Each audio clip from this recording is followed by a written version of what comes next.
And this was one of Alex's big stories yesterday on the Alex Jones Show. Obama now global head of Al-Qaeda. This is straight from Infowars.com. It's written by Paul Joseph Watson and Alex Jones. President Barack Obama is now the global head of Al-Qaeda, bankrolling, arming, and equipping terrorists around the world in order to achieve his administration's geopolitical objectives, while simultaneously invoking the threat of terrorists domestically to destroy the Bill of Rights. Moving on down, the administration has spent nearly $500 million, $365 million plus another $60 million, and is now using U.S. Special Forces to train militants in Syria who have pledged allegiance to Al-Qaeda and who continue to carry out grisly beheadings, terrorist bombings, targeting innocent civilians, and chemical weapons attacks against women and children. Down at the end of this article, and this is an amazing article with tons of links. I encourage you to get this article out to everyone you know, because they're going to read this headline and go, what? You can't be serious. But you know what?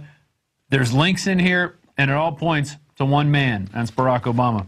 At the end here, by backing terrorists in Libya, Afghanistan, and now Syria, Barack Obama has carved out a role as the global head of Al-Qaeda. Wherever on the map his administration wants to dominate geopolitically, Al-Qaeda terrorists flood in to do the dirty work, and it's all paid for with your tax dollars. By ordering a drone strike on the White House, Obama would be targeting the primary source now responsible for most of the world's global terrorism, his own administration. These are pretty big words. These are powerful words. You got to read this entire article. I wanted to cover this today because I took a day off yesterday, but I listened to the show using my iPhone app, the Alex Jones iPhone app, which is free. Of course, you can get that on the InfoWars listen page. And I was listening to the show, and I remember at noon, Alex said, I got big news, we're going to launch it at noon. And he went into this whole Obama being global head of Al-Qaeda. Very important article. You need to get it out to everyone you know. Equally disturbing and well-written on the same page is Melissa Melton's article, FEMA federalizing police for domestic war. Don't think DHS is capable of something like this? Well, look at this career and jobs out of the U.S. Army. Internment and resettlement specialist. That's a 31E classification.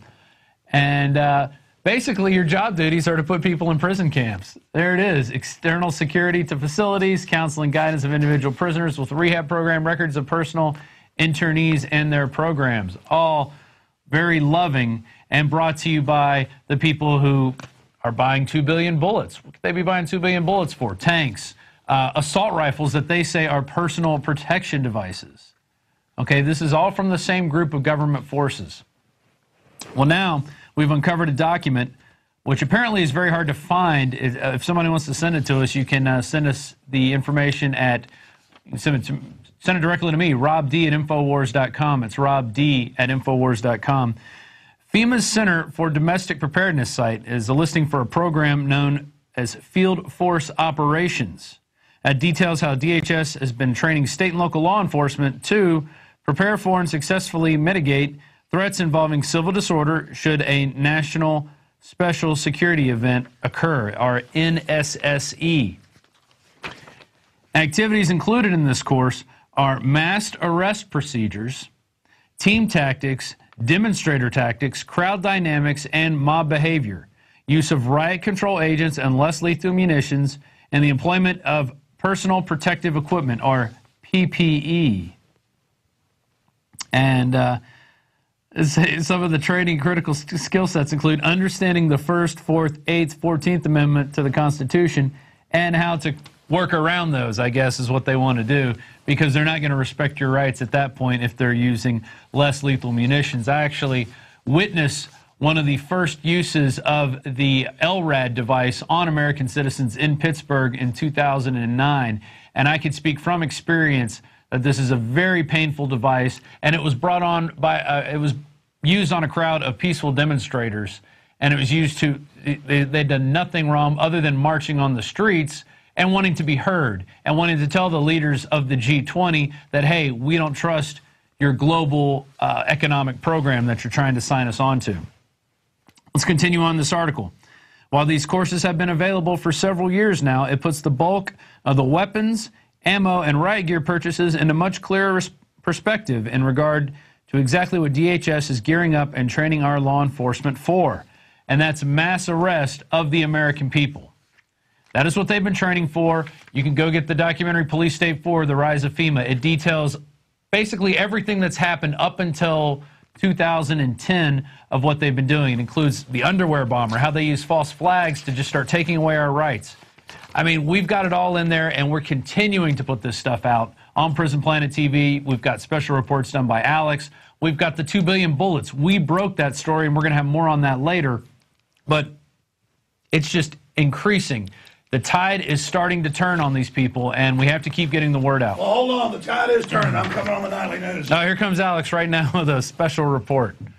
Hey, Alex. There's the mic right there. Watching you do the news. You do a great job. And when we say we broke something, we're not saying we broke it like we're big studs. You broke it. You helped us force it out in the mainstream. Now they're having congressional investigations start up. Right. And if we can force them to talk about the military-industrial complex preparing for war with us, what they call black helicopter people. No, that's mainly military vets that know a takeover drill when they see it. Right. Been warning us. We've held it back this long. Now it's building up. And so I just wanted to say that, you know, it's like your video you did about military training to shoot people that don't turn their guns in. That's what the manual says. That's been seen almost 2 million times. Well, and that's what a guy who was there called into the show and talked to Mike Adams. He said, hey, we were kicking in people's doors saying, we're here to help. We're here to help, but we want your guns. And that's what they were going after.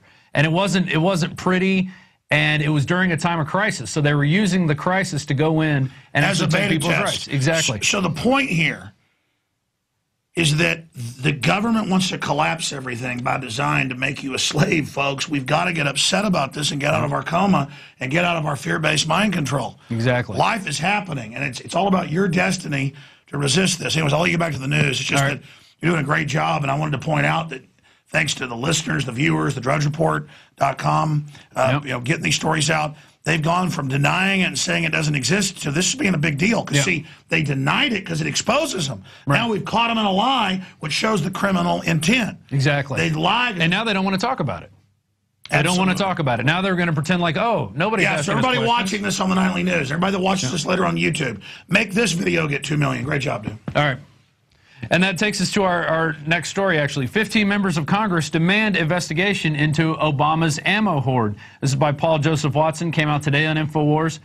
This is a story that the Watson brothers broke and that we just pushed to the forefront, and we didn't stop talking about it. And that is why it is out there. That is why Forbes magazine wrote an article saying we have to have a national conversation. That is why Luke Rudkowski went out and asked Congressman Timothy Hulskamp, hey, what are we doing about this? And he said, you know what, I have questions. I've asked DHS, and they're not saying anything. They're being tight-lipped about it.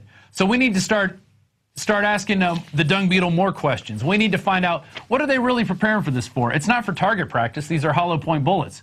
Why are the targets that they're ordering of pregnant women and old men with shotguns in their homes, standing in front of books, kids with guns? I mean, this is all insane. Do these people really expect that we're just going to wait for them to come round us up and start killing us because we don't agree with what they're doing? No, we're going to stand up and we're going to say something, especially if we see something. But let's keep going. This is from Paul Joseph Watson. You guys saw the video yesterday where Luke Rudkowski interviewed Timothy Hulskamp, and he said, yeah, they refused to let us know what is going on, so I really don't have an answer for that. Well, now we have California Congressman Doug LaMalfa and 14 House peers have written a letter to the Department of Homeland Security demanding to know why the federal agency is buying so many rounds of ammunition and whether the purchases are part of a deliberate attempt to restrict the supply to the American people. See, they can't come out and ban ammunition, so they buy it all up so no one else can buy it. That's one tactic. Yeah, they could be doing that. They could also be getting these weapons for a 20-year war. That's what that's enough bullets, what they have for a 20-year war against the American people. What have we done? Oh, we don't like war? We don't like endless wars? We don't like our money being created by offshore entities and then loaned back to us at interest? Oh, yeah, we're bad people because we don't like that. So get this article out. 15 members of Congress demand an investigation of Obama's ammo hoard, which leads us to our next story. This is from the CNS News. Police departments beg and barter for ammo while DHS buys up 1.6 billion rounds last year. Of course, they didn't get the memo. It's up to over 2 billion now. There's the sign there, will work for ammo. With the delay in ammunition, some departments are limiting the number of rounds they carry in their handgun because of the shortage of ammunition. We get to the point where it is difficult to have enough ammo to train and also equip officers. and that is Police Chief Cameron Arthur of Jinx, Oklahoma. And he also says ammunition and assault weapons in general have skyrocketed. Let's talk about the prices. In addition to the fact it's not only a lot more expensive, but the time could be 6 months to a year, in some cases even longer. We started making phone calls and realized there's a waiting list up to a year, and we have to limit the amount of times that we go and train because we have to keep an adequate stock. That is totally insane that we don't have enough bullets for our local law enforcement. Is that done by design? So then when the crisis happens, this economic meltdown that everybody says is about to happen, except for Bernanke, he's just saying keep giving the Fed more money because we're going to come back, and when the stock market crashes and people lose their savings, we'll be able to come back and buy everybody's property and their houses and their vacation homes or pennies on the dollar, and then we'll just keep getting more and more and more. Takes us to our last article. Cyprus bank insolvency crisis quickly escalating may set off EU Bankageddon. This is from Natural News, Mike Adams. As you have suspected, there's far more to the Cyprus bank crisis story than meets the eye. It turns out the shutdown of the Cypriot banks has caused a large-scale financial shutdown of the Russian government, which uses Cyprus banks for most transactions. On top of that, the EU Central Bank has now issued an ultimatum that threatens to revoke all financial support and crash Cypriot banks if they can't come up with 5.8 billion euros by Monday, Reuters reports.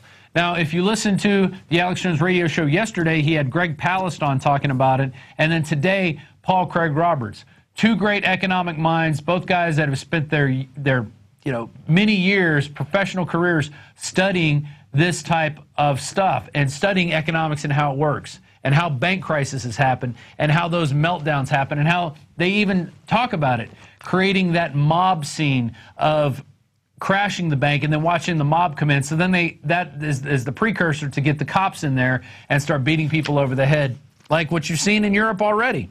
And it says there, you're about to witness massive wealth destruction.